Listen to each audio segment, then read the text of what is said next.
Welcome to another episode of the Willie Bragg Show. I am your host, Willie Bragg, and today our guest is Michael Dublin, who is running for he's the Green Party candidate for the U.S. House of Representatives for the Second Congressional District of North Carolina. So, Michael, why don't you introduce yourself and tell everybody about yourself and your campaign and anything you want to say about yourself. All right. Well, thank you, Willie. First of all, for the invitation, and it's my pleasure to be here and to share a little bit about myself and the campaign. Yeah, I'm Michael Dublin. I am the North Carolina Green Party's candidate for Congressional District 2 for the U.S. House of Representatives. And you might not be able to tell this, but I'm not a professional politician.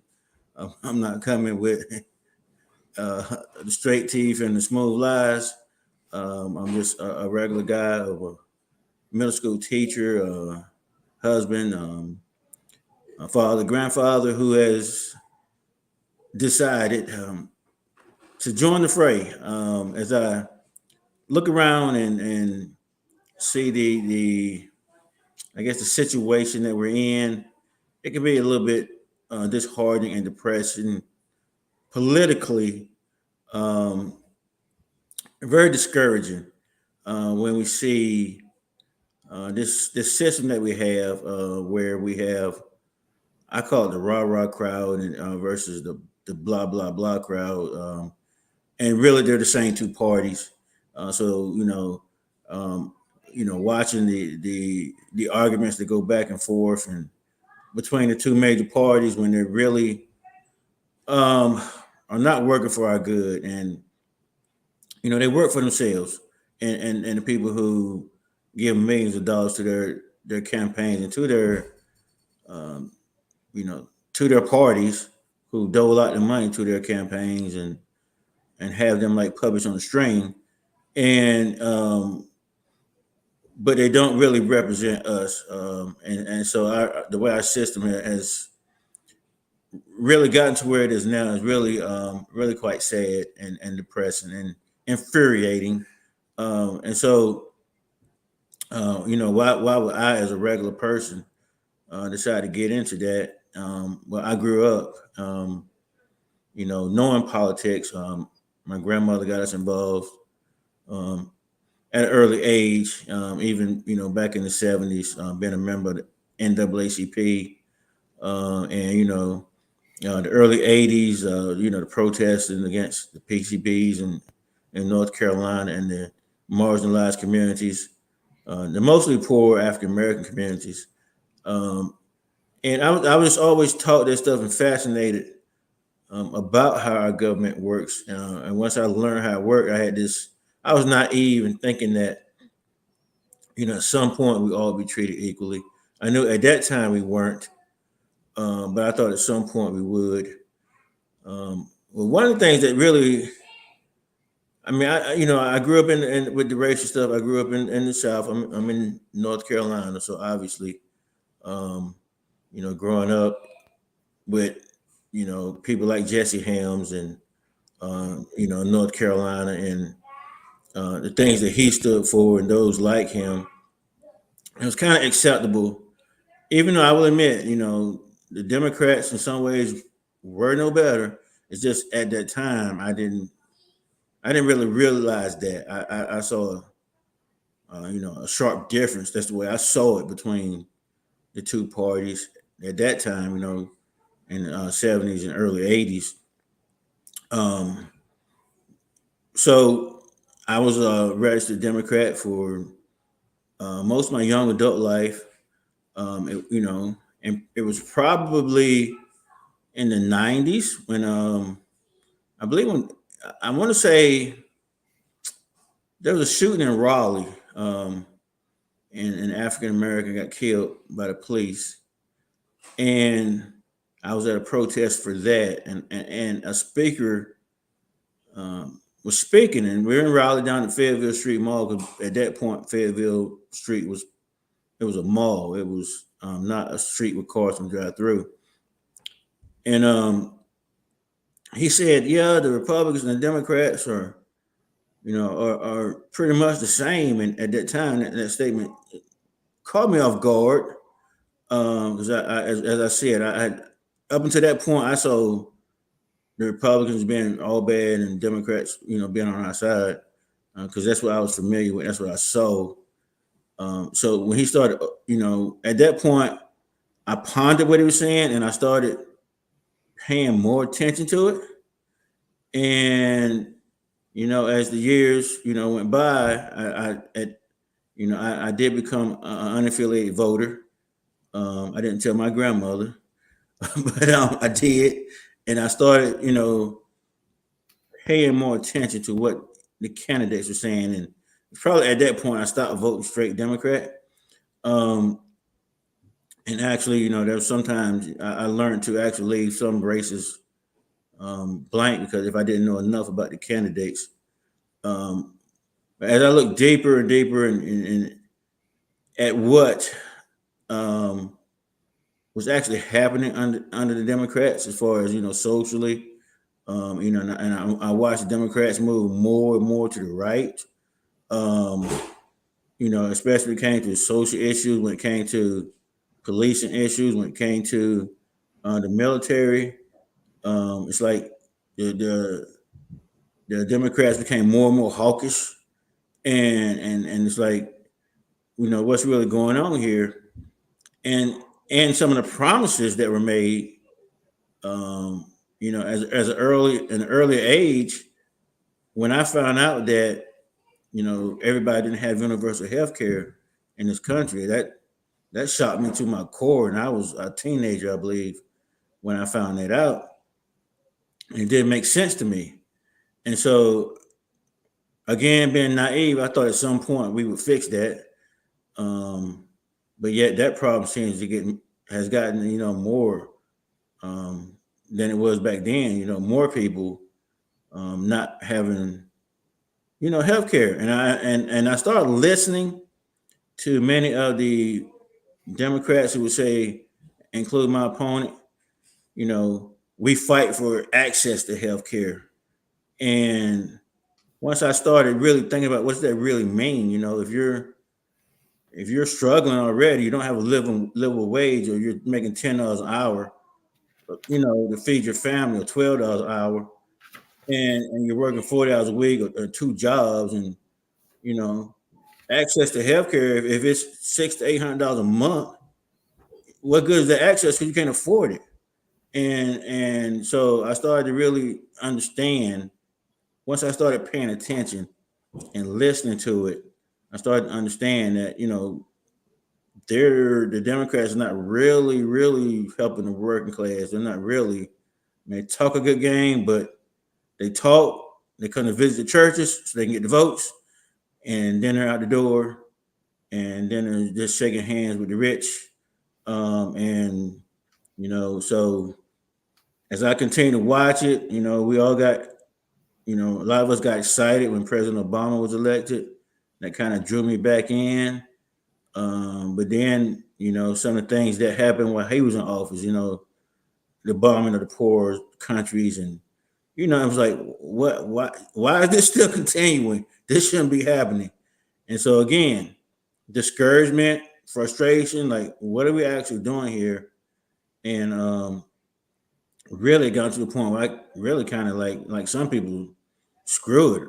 I'm not gonna vote at all because it's like it doesn't do any good. Either way you go, people say the lesser two evils, well, that's still evil. And so either way you go, you still it's like you have to hold your nose to vote, and then it's like, well, why am I doing this? Nothing's gonna change, and then the squad came in. I got a little bit encouragement, like, oh well, maybe I can get back in, and maybe yes, let's go, and all that flip the house stuff. I'm like, yeah, let's go, like, yeah, maybe I can come back in. Maybe it's safe to get back into the water, and then that petered out, and it's like, okay, well, Michael, what you gonna do? Can you just quit and give up? Uh, you know, I've always been the type to try to help out, to try to get involved, to make things better. which is why I became a public school teacher to try to help people, to help kids, and make it better for them, and to encourage them. And so I did volunteered in prison for 24 years, so to help people. And so when my son asked me, he said, "Dad, well, what you gonna do when you leave teaching, when you retire?" I was like, he said something easy or something hard, and I want to do something simple.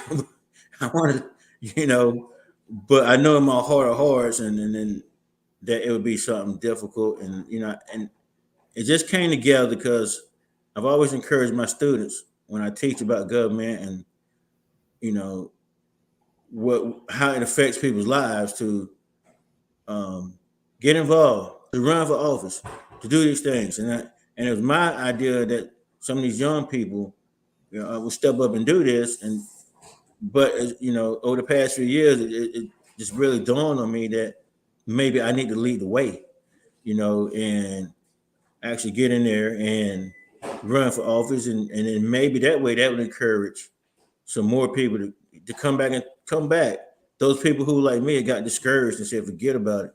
I'm not even gonna vote. But maybe I can get some people to come back and say, you know what, let me look at this again, and maybe get some of those young people, to say, hey, we too can do it. And so I know I've given a long spiel just to start off here, Willie, but I'll take a break and take a sip and see if you got anything you want to add or questions, or I don't know. Do you take questions, or how are we doing this? It's just more like a conversation, and no, great introduction, and what you just explained, kind of explain a little bit of my journey as well. You know, my background is a Democrat. Initially, got the solution under Bill Clinton. I became a socialist.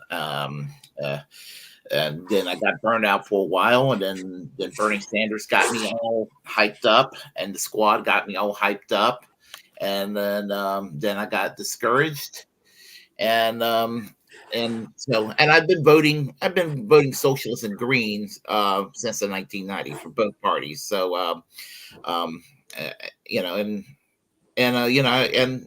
I think that I've always admired the Green Party, and I'm glad that they're on the ballot, and I'm glad that you're running. I'm glad that Wayne Turner's running for governor. Is there another candidate running? In North Carolina for another office? Josh Bradley is running for city council in Raleigh. Oh, that's right. I know Josh. Actually, I forgot about Josh. Yes, Mm-hmm. I do know Josh. And I know that more than likely Jill Stein is the nominee for the Yes. president. Yes. Oh, now Adrian Meadows is running for the state house. I don't have the district in front of me, but Adrian Meadows is running Hmm. for the North Carolina House of Representatives. Um, as you know, the North Carolina Green Party can't officially, say Jill Stein. I can.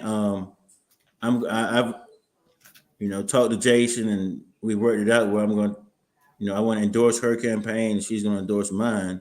Um, I guess I can say that now. It's not done yet, so it's not official.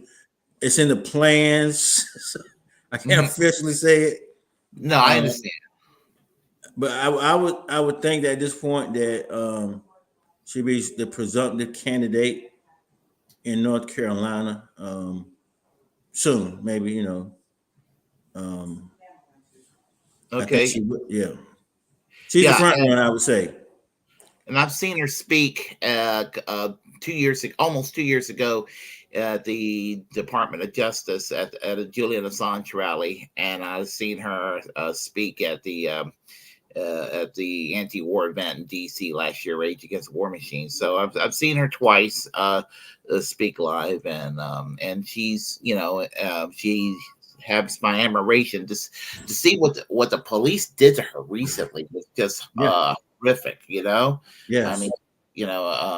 it just what they did to her, and the violence that the law enforcement are committing against these activists, acting like they're subversive terrorists. All they want is for the carnage to stop, uh, Yes. in Palestine, over there in Yes. Gaza, in Gaza and Rafah. They want that to stop, and they want peace to take place. That is all. That is. They don't want anybody on any side doing any killing of each other. And for some reason, that's considered extremist in this country. Just kind of like what value system, what alternative logic that exists for foreign policy in America, you know? Well, And Jill Stein got charged with a crime for the police officer is attacking her and pushing her down with a bike, and she's the one that gets charged for assault. I have a And conspiracy theory. Not that I'm turning into Alex Jones, but I have a conspiracy theory that they're trying to do this to try to disqualify her from the ballot because Joe Biden sucks as president, and they're so worried that Donald Trump is going to win, and they always think that third parties take away votes from the Democrats. That's always the notion. Oh, if the third parties weren't around, the Democrats will always win. Well, here's my advice to the Democrats if they think that's true: co-ops these ideas from the third parties. Make it so where the third parties don't have to run candidates. Make the Democratic Party appealing, but they won't do it. They won't do no, it. They want to be the other. They want to be Republican Party light. yeah, and those theories have been debunked. I mean, even like especially the major one, the 2016, they talk about, you know, you know, Trump lost a lot of votes to the libertarians. So I mean, the numbers that they're blaming, Dr. Stein for Hillary's losses, it just doesn't add up. And the other thing that many people don't want to consider is that a large portion of those people that voted for Dr. Stein would not have voted for Hillary Clinton. And so, that's been proven, and so that theory has been debunked. Yet I hear it over and over again by people, who believe that. I had a guy, I was wearing my Green Party shirt to work one day, and we had a substitute teacher who got upset with me and said, yeah, he said that same stuff. Well, if it wasn't for the Green Party, Hillary would have won, and Trump would have got in office, and Roe v. Wade would have got turned over. I'm like, so you're blaming the turnover of Roe v. Wade on the Green Party? I mean, this is like laughable. Yes, it is. The Democrats never codified this into federal law. They didn't. I mean, and they could have, because they already did with the Respect for Marriage Act. I mean, they did with that, and they knew they had to after Roe versus Wade was overturned. They knew that they just could not allow a psychotic Supreme Court to go and possibly overturn, same-sex marriage, and even if they, so even if they would do it, they have a federal law that would protect the rights, of same-sex couples, and not have their marriage status, in jeopardy. So they knew they had to do that by necessity because of what happened with Roe versus Wade. But you know what? I'm going to tell you something about Roe versus Wade. In my opinion, I think that the Democratic Party is happy that it was overturned. Mm-hmm. I think the Republican Party is disappointed because the Republicans needed that carrot stick for the pro-life crowd, and the Democrats can fundraise the hell off of this. And it's the Democrats and Republicans know nothing better than culture war to divide people, and so that's my opinion. And so they're going to go try to scare everybody about this whole thing when it comes to, and they don't have to talk about Medicare for all or free college or anything like that. Or they could just they could Right. just yeah. And I mean, I'm not gonna disagree with you because, as you said, the Democrats had ample opportunity to codify Roe v. Wade, and even under Clinton or Obama, they could have got that done, but decided not to. So I mean, maybe you're right. Maybe it's like this border thing that Republicans keep throwing up. That when they get a chance to fix it, they don't because they can keep using it to bring it up. All these monsters coming across the border, they're all carrying drugs, and they're like zombies coming to kill us all. It's like Yeah, there's like the border there's not a border problem, there's a border dilemma. And what I mean by that is that as far as the increasing Hispanic population, that's not a problem. The only dilemma there is the American foreign policy toward Latin America, the economic trade policies that puts Latin America at a disadvantage, and the United States meddling into the affairs of places like Cuba, places like Venezuela, and in the 1970s what they did in Chile, and what they tried doing in Jamaica with Michael Manley's government. Of course, that thankfully failed, and Michael Manley's government persevered, and they weren't able to topple that government, but what the United States do to the global South in the Western Hemisphere is the reason why there is a dilemma, not a crisis, but not a problem from my perspective. But what anything that's problematic is the United States handling, and a lot of Republicans, they talk a good game about controlling the border, but you know what? They love the lower wages and things of that nature. So a lot of them are hypocrites. So the free trade's fine if the unions can go down and organize in Guatemala freely, and sure. then El Salvador freely, as well as capital could. Yeah, I mean they don't have any problem getting that money to come across the border, and so and that I think that's something that we've seen for a long time. This talk about not letting them across the border, and then here I don't know where are you at, Willie, and what state? I'm in North Carolina. I'm next door in Johnston County. Okay, well we are I'm in next door. I'm in the 13th district. Right. Yeah. So yeah, we are neighbors. So Yeah. yeah, so this stuff about Johnson. I mean, my grandma's from Smithfield. My family is from I got cousins in Johnston County and Smithfield and Clayton and everywhere down there. That's my roots. Yeah, and so On my dad's side. And we're about the same age. So I know you probably know when we would go down to visit, we had to pass that sign that said "Home of the Ku Klux Klan." Yeah, well, my family's from Johnson County. I wasn't raised in Johnson County, Okay. but I live here currently.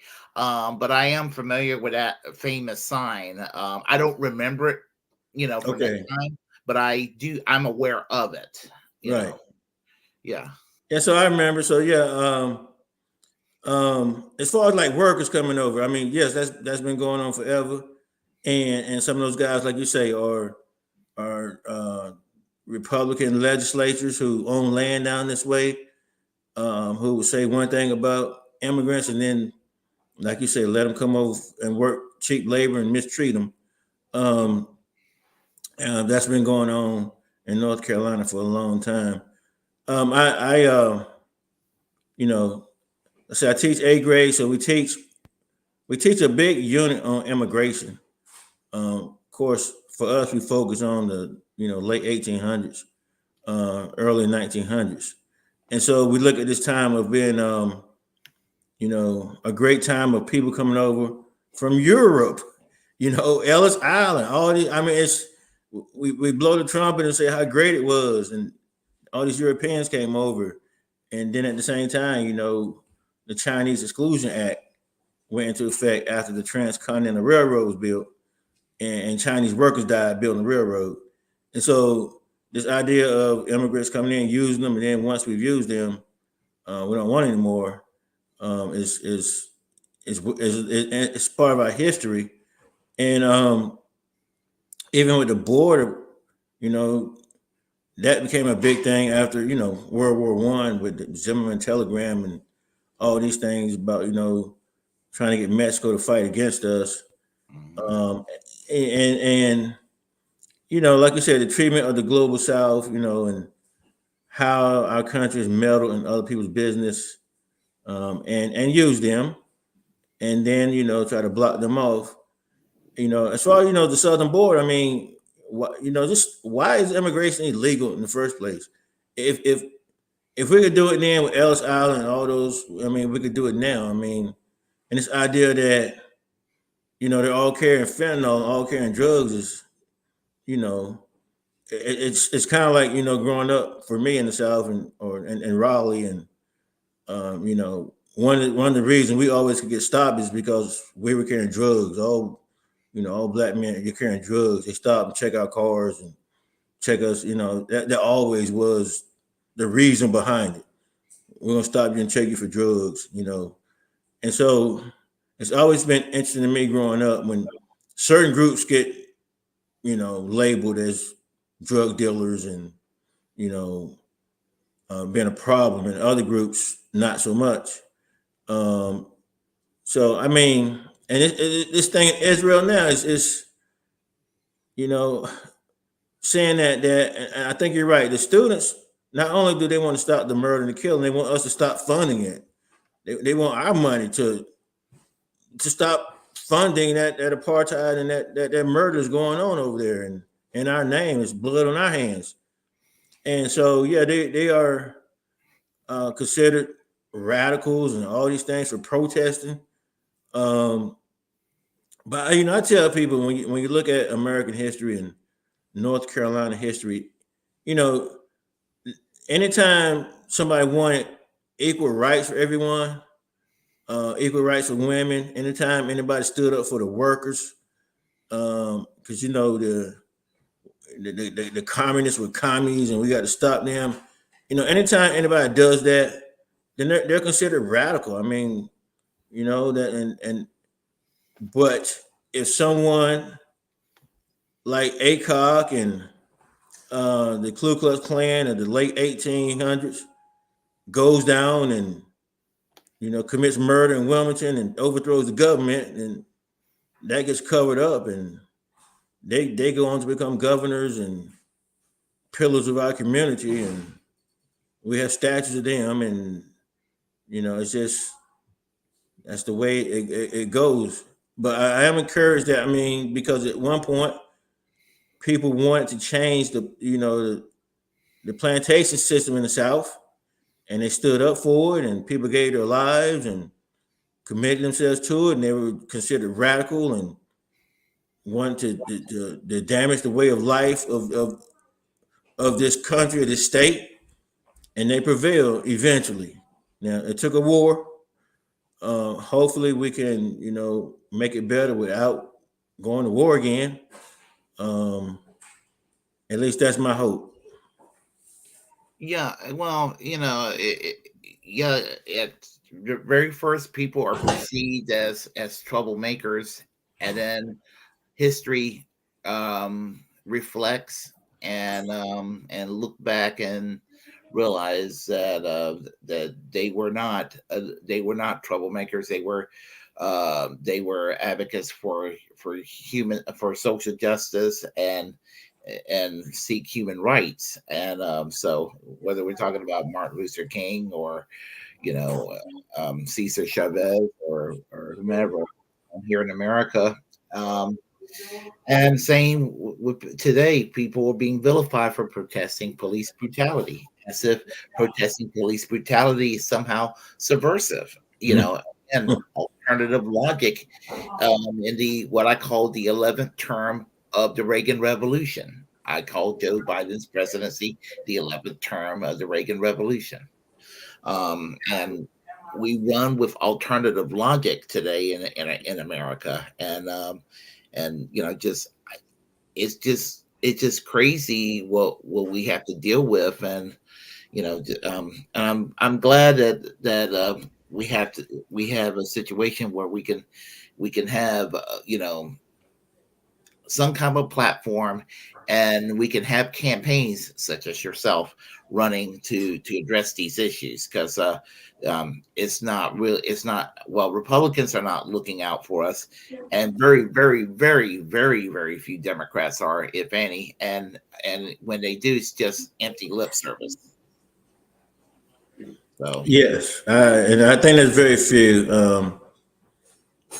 I remember it. And this is before October 7th of last year, um, when there was a resolution made in the House of Representatives that said, Israel is not a racist state, and this is before the Nakba, and I remember every representative from North Carolina voted yes. I mean, and I thought about it, I was like, well, what about the report from Amnesty International, um, who did that extended expose about Israel and how it was apartheid, and I noticed that article in Amnesty International, that piece, wasn't in Amnesty America, and so I as far as our representatives in North Carolina,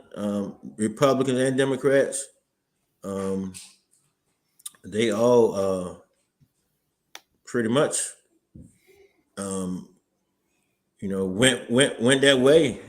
I watched, I think even Wiley Nickel, District 13, he voted to censure Rashida Tlaib for saying from the river to the sea, and so I think almost all the Democrats voted along with Republicans to censure her. So maybe Valerie Fushi did, and I'm not sure about that, but um, yeah, what's interesting about that phrase is Benjamin Netanyahu has used that phrase from the river to the sea himself, and he's using it to mean to squeeze out the Palestinians out of to form a greater Israel, and yeah, and with this crisis that took place since October 7th, there was a time when any criticism of Israel um will always be, people will always smear you as an anti-Semite issue, just one little ounce of criticism, and they're doing that today. Don't get me wrong, but it's not working the way it used to, which is why the U.S. House of Representatives passed that stupid Anti-Semitism Awareness Act, mm-hmm. which I'm against anti-Semitism. Oh yeah, yeah, I mean, that goes without saying. for But there's sure. a lot of Jewish voices that are for Palestinian rights, and that can't be argued right there. I mean, Yeah, whether we're talking about Max Blumenthal, Aaron Mate from the Gray Zone, Glenn Greenwald, people, Jill Stein, Jill Stein is Jewish. Yes, I yeah, mean Jill Stein. I mean Jewish Voice for Peace. I Jewish mean voices, yes. so yeah, JVP, big ups. Norman Um, Finkelstein, so they're uh, Noam Chomsky in his better moments. So I mean, there are voices out there. and sure, I mean, I, I, I, it bothers me when people say yes, it's anti-Semitic to speak against Israel murdering people. You know, because you're talking about a country, a state, not about a religious group of people, and I can get into trouble because there's a, kind of veering off. There's a lot of people who don't live up to the ideals of their religion, or at least the ones they claim, and there's a lot of them in the federal government. I hear them speak about their Christianity or their religion for this or that, and they say and do things that's totally opposite. And it's something that I kind of despise, because we got this switching from we got this Christian nationalism. Um, this group of people that's in power and in the government, and the Speaker of the House, and a whole lot of other people talk about that, and then I say, well, yeah, you talk about your Christianity, and like would Jesus be bombing hospitals and killing people? Would Jesus be doing this? What you're doing?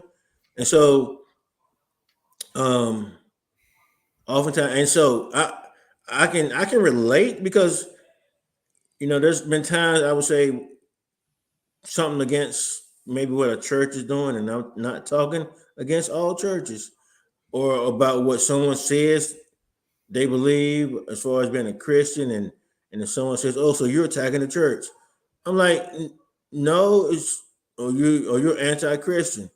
No, I'm just pointing out something that's an obvious contradiction. Um, and I think maybe that's what I'm called to do. Maybe that's what I have to do because it's like, let's be real here, okay? Let's be real here.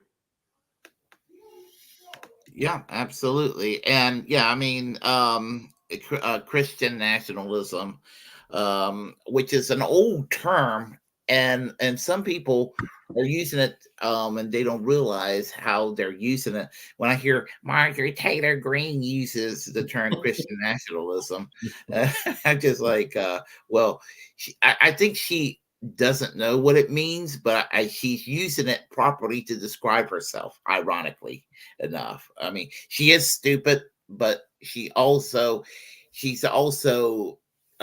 is an embodiment of it in its negative term.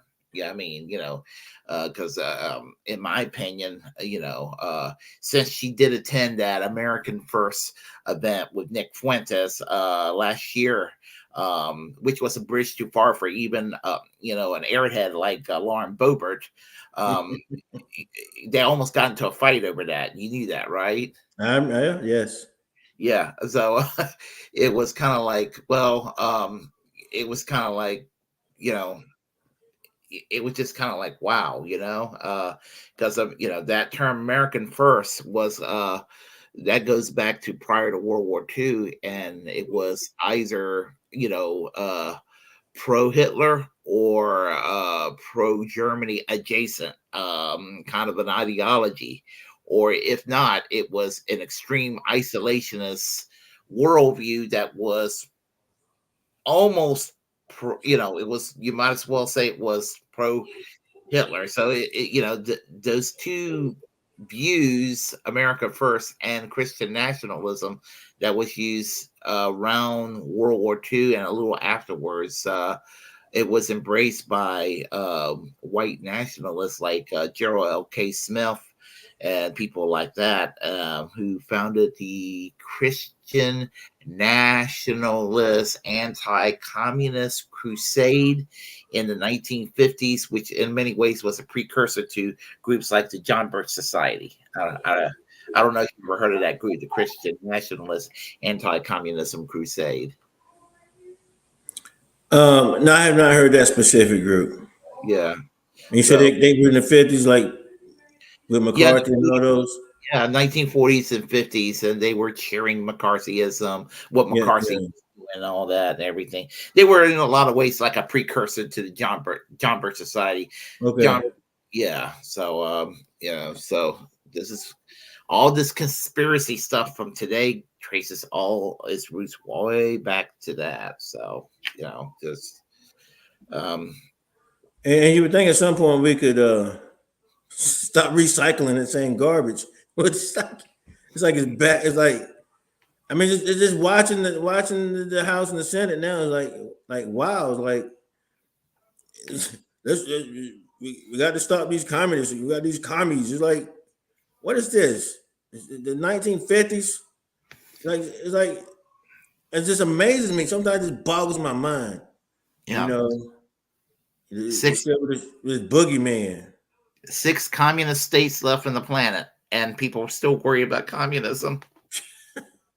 Yeah. Yeah, Yeah, we got China that doesn't really practice orthodox communism anymore. Vietnam, which really doesn't practice it, the way it used to. Laos doesn't practice it fully. Um, Cuba that minds its own damn business, and it's just, and probably is as gentle of a communist country as one could find. Yeah, sure. and then North Korea might be the last in its most stereotypical form, but doesn't really fit because it's more like a dynasty than a typical communist state. So even the existing communist states have nuances about their governments that's not reminiscent of the Soviet Union in its heyday. Yeah, Cuba, and Cuba probably being the closest though. sure, sure. And so when we look at it, as you said, the duopoly, and each one of them has their boogeyman with just to frighten people to vote a certain way, and this idea that if you vote your conscience and vote for the Green Party, you're throwing away your vote because we can't let Trump in and we can't let Biden in on the other side, the rah rah rah blah blah blah crowds, Mhm. and it's like to me it's just like a game, and it's played and it's over and over and over, and I just I believe we're making progress when we see younger people who are protesting, who not accepting that BS. They just won't accept it, and that's why I think they come forward and say we need to shut down TikTok. I mean, yeah, TikTok, and we need to control the narrative because they're getting too wise to the game, and so the way I look at it now, I look at the House of Representatives and the Senate, and I see a bunch of old dinosaur farts like me, and it's like they're clutching on the power and they're making laws and clutch on the power, and it's kind of pathetic, It's like, oh yeah, now protesters can't wear masks in North Carolina, like, but the Klan still can. It's like you can't make this stuff up, and so I see this. I think there's hope for the future, and because those people that's been up there in the House of Representatives and the Senate or in the White House for 50 years, which is too long. We need term limits, please. Um, Mhm. and they start thinking it's about them, and it's really time for them to go. And I'm thinking, and I'm hoping, as maybe me running for office, as I said earlier, will convince some of these other younger people to come run for office behind me because I'm not trying to stay up there a long time. I want to get up there and get the job done, and then like my son asked me, "Pops, you want to do something easy or something hard?" I'm ready. I'm ready to chill out, and read books and write poetry, and so I can go up there maybe and get it. I look at it as getting the foot in the door and crack it open even more for somebody to come behind me. And these young people is not putting up with this BS about, yeah, we got to protect Israel, they're our ally, so whatever they do is right. And younger people don't want to hear that. They can see through that, just like we can see through Vietnam. But and we may not have the power at that time to change it. um, but they see through it, and they're doing things to say, hey, we're not happy with this, and that's why I support the protests on these universities. I, they're the future, and they see it, and they want something different. And these two dying duopolies, or somebody wrote something. I don't know what they called it, the Uni Party, whatever it was. Yeah, uniparty. Yeah, it's on the way out, and but they're clutching the power. Um, but it won't last. It's slipping away. Thank God. And I know, ironically, Willie, a lot of my, I guess I'm not gonna say strategy. I actually learned a few years ago about the fact that the Republican Party was losing numbers in North Carolina and the Democratic Party, and that the unaffiliated bloc was becoming at that time the largest bloc. And I actually learned that from a Republican. And he just told me about it. He admitted it. He admitted that they were, um, the third largest bloc, and yet, they strategize and they have this, control of the state house um, through their strategies and scheming and gerrymandering. Um, but I still think, even at that, they can hold on to it for a few more years. But um, I believe they're on the way out.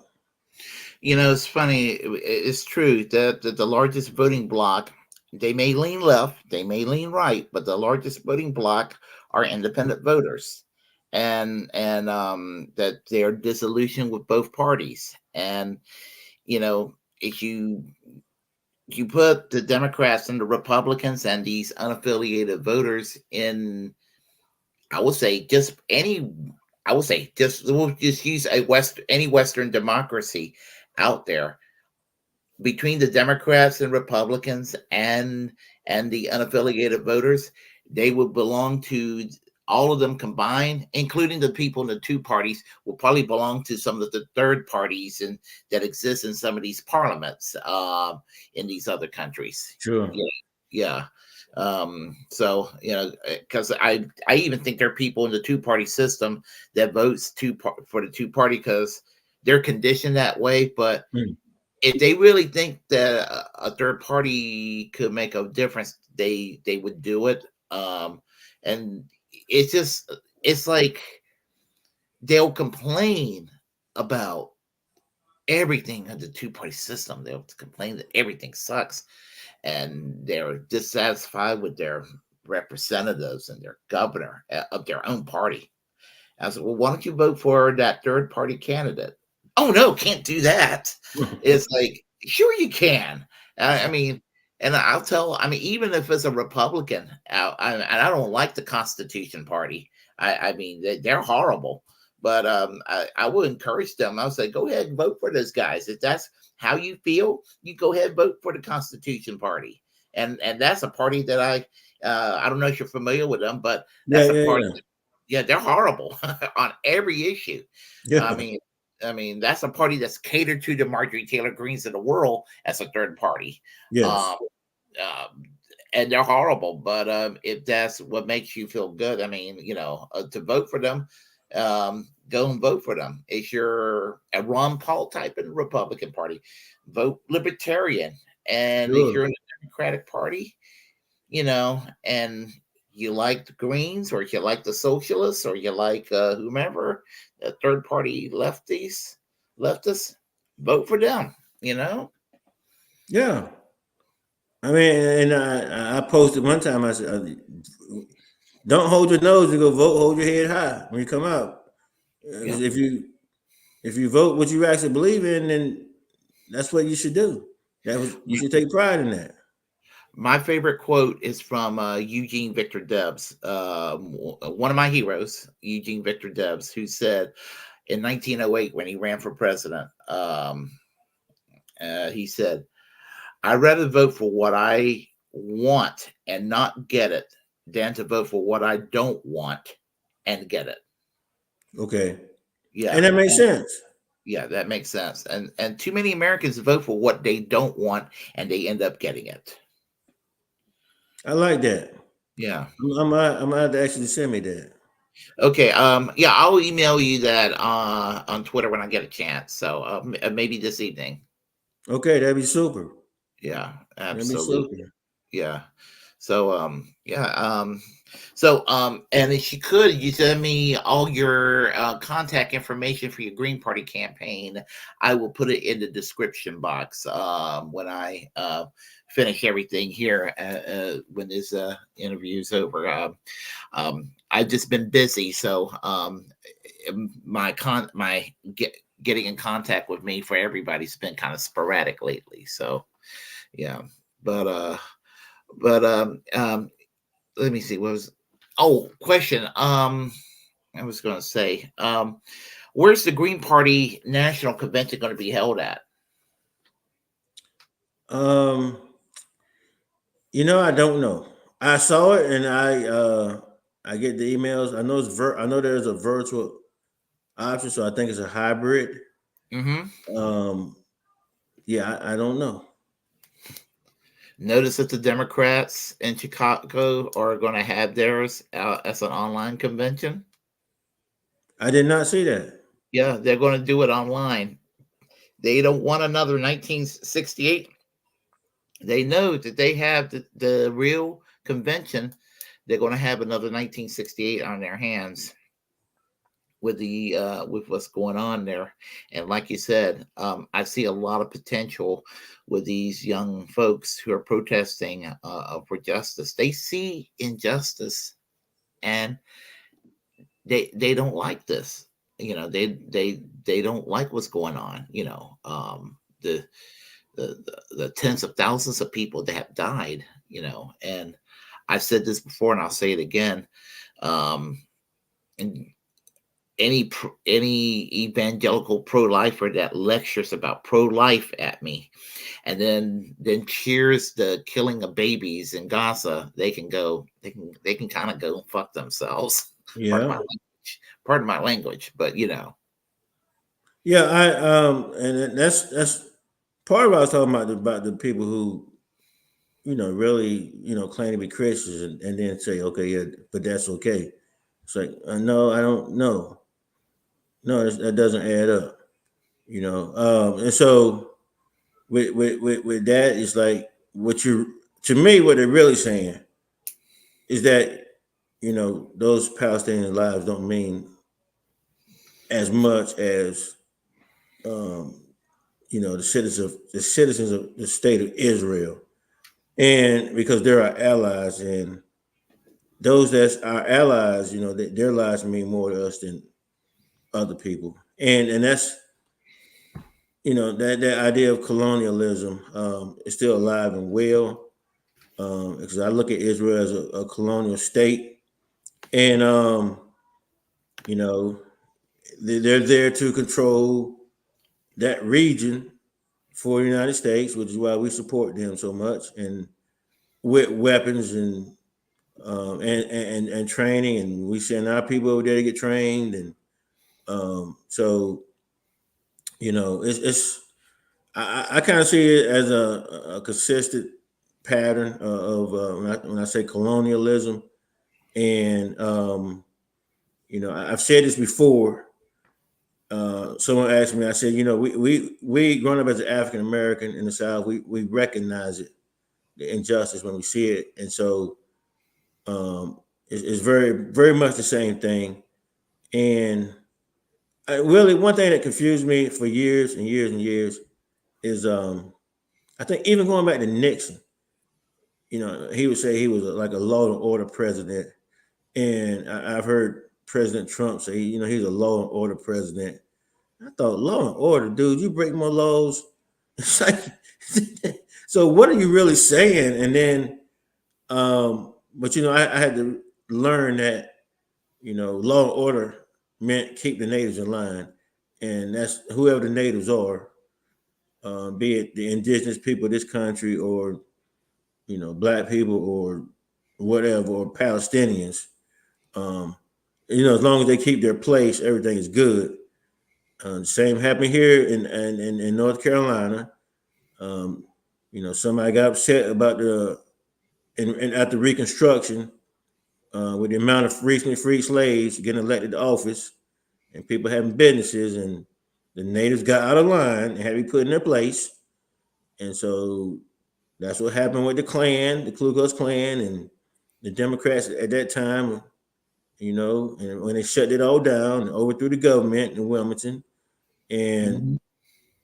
it's happening in other places. And I've heard people say there was a ceasefire before October 7th. It's like, yeah, but basically saying as long as y'all keep the peace, everything's going good, and you shouldn't object to how we're treating you. And so we see the same, we've seen this similar system all around the world when it comes to what we call the global South. And we saw the same thing in South America, South Africa. Those that fought against apartheid were at first considered, terrorists, and That's right. uh, so it's like it's recycling. That's why I said how many times we got to keep recycling this story. Exactly. I remember being made fun of in high school for boycotting Coca-Cola that was doing business with South Africa at the time. I mean, people were making fun of me. It's like, why do you care about South Africa? Because there's an injustice going on in it with the apartheid government. That's why I had an Yes, awareness at the time, and that was, my very humble first type of activism very early on. but But thank you for the stance you made, then, because I mean, we all had to come together and stand together yeah, against these injustices. yeah. What do you think of Joe Biden saying he got arrested with Nelson Mandela? I Uh, mean, on the one hand, if he really thinks that happened, then that's, I don't know which one is worse. If he really thinks it happened, or he's making stuff up.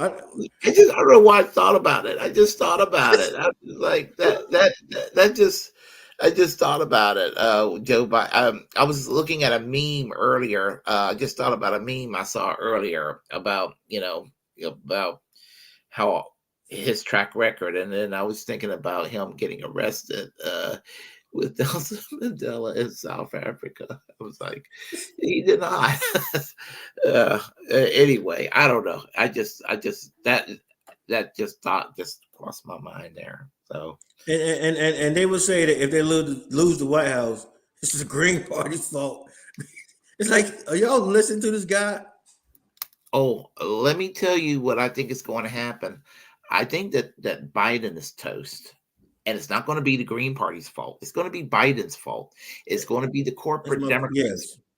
And I'm going to tell you how this is going to turn out. They're going to, first of all, they're going to blame Jill Stein. They're going to blame Cornel West. They're going to blame Robert F. Kennedy.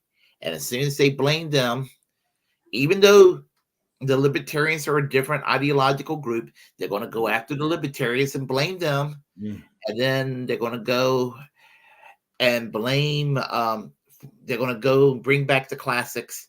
And they're going to be like, oh, and it was Bernie Sanders and his Bernie Bros in 2016, and it was Yeah. Elizabeth Warren and AOC and the Squad. They brought the party so far left. Whatever. That's what they're going to do. That's exactly what they're going to do. And then somehow they're going to go punish what they perceive as the far, quote unquote, far left of the Democratic Party. And I think that the Democratic Party is going to probably take a turn to the right. Uh, as a result of 2024. That's what I think is going to happen. Well, hopefully that does happen. Those some people in the Democratic Party do like I did and leave and join us in the Green Party. And let's Yeah. let's make a real party on the left. When Jimmy Dore said this years ago, which was true. When George W. Bush got rehabilitated by the Democrats because George W. Bush hated Donald Trump, he said this, that in 2000, the Democrats hated Ralph Nader. Liberals hated Ralph Nader because he gave us 8 years of George W. Bush. Mm. Now that that the liberals love George W. Bush, they still hate Ralph Nader. Right. Hmm. Right. Oh. That tells you how far to the right that they are. They still hate Ralph Nader, but somehow find their ways in their little bleeding little hearts to to love George W. Bush because he can share a joke and gee shucks and all of that and hang out with Ella DeGeneres as he was denying her right to marry 20 Yeah. years. Yeah. Yeah, yeah, Just just don't scratch too far beneath the surface, huh? exactly, Yes. exactly. Yeah. So that's I mean, I've had it. I've had it with that kind of ass backward logic. The what I call shit libs. So Yeah. yeah, And that's great. That's the right way. The right word. yeah, That's and the right I word get for in it. trouble using that word term a lot, but it's my way of calling it the fake left. The fake progressives. Yeah, Well, I know that in this game, if you stand for something, you're gonna get in trouble. Because it's just offensive to some people that somebody stand up and call BS. exactly, exactly. Yeah. Um, do you have any final words? Um, just vote green, and if you're in District 2, then yes, you know, vote for Dublin. You can go to my website, Dublin the number four Congress .org. Um, if you want to volunteer donate or donate and volunteer, if you're a like-minded person and you want to get involved, I offer you the opportunity to join us in this movement. I believe it's a righteous movement, and but we don't take corporate money, so um, we take help from generous people like you average everyday people who want a livable wage, who think that we all should have health insurance, single payer health care, and not just that, as you said, playing games with words, access to health care, which what the heck does that mean? Uh, a livable wage of at least $25 an hour. I say not a minimum wage because I don't believe in minimum people. And so if you want to stop, this war machine, and us giving our money to it, and not just what's going on in Palestine, but having 80 bases around the world, and the amount of money we spend, $7 billion on one aircraft carrier. How else could that money be, disseminated? I find it interesting that when I talk about livable wages, I have people saying, "Well, the math just doesn't work." It's like what they're really saying is that the workers aren't worth that money. Um, it should be spent somewhere else. And so, again, I know I can talk on and on about these things, and it's true to my heart.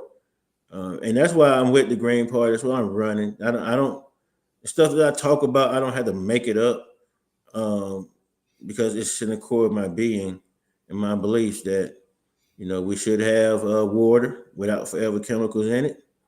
And we got to leave something behind that our children and grandchildren will have a place to live. And so yes, and thank you really for your time, and I appreciate talking to you, and thank you for all that you do. All right, I wish the best for your campaign, and would love to have you back on this program anytime you want to come back. Just let me know, and I may just invite you back on this program. I would appreciate it. And let's stay in contact. And like Okay, you said, we're neighbors. yeah, we are neighbors.